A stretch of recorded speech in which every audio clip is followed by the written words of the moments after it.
Magandang araw. Ako po si Mark Lester Lirag at ito po ang aking daily devotion. Sapat ba ang iyong pagtitiwala sa Diyos na tinalakay po ni Pastor Russell Ocampo sa 365 daily devotion?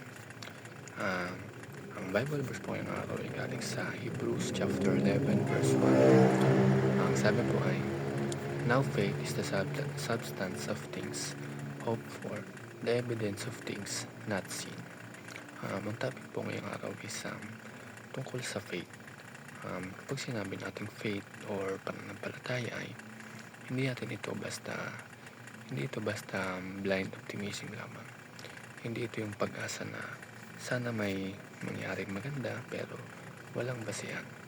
Ang tunay na pananampalataya ay may matibay na pundasyon at yun ay ang salita ng Diyos.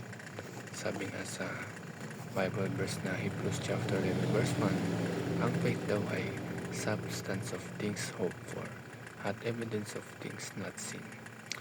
Ang ibig sabihin ay kahit hindi pa natin nakikita ang resulta ay buo na ang tiwala natin kasi kilala natin kung sino ang paniniwalaan natin at ito ay si Lord.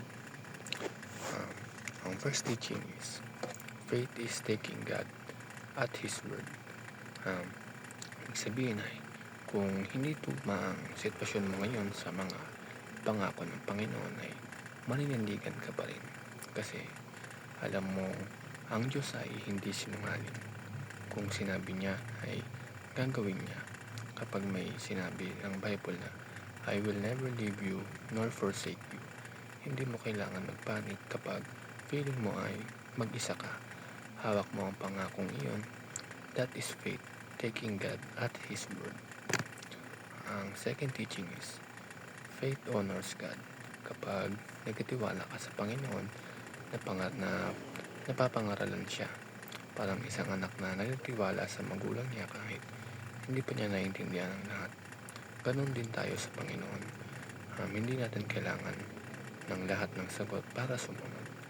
Ang Diyos ang mas may alam, and when we trust Him fully, nasabi natin na Lord, Ikaw ang mas nakakita ng buo, ako susunod lang.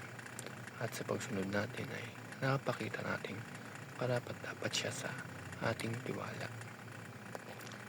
Ang last teaching is faith leads to active obedience. Hindi lang ito basta paniniwala sa isip o sa puso. Ang tunay na faith ay may action. Kung naniniwala ka talaga na may plano si Lord, ay He will act in accordance to that belief. Maghihintay ka patiently, mag-work ka diligently at magsisilbi ka faithfully. Kasi alam mong sa dulo ay may katuparan ng lahat ng sinabi niya. Yun lamang po.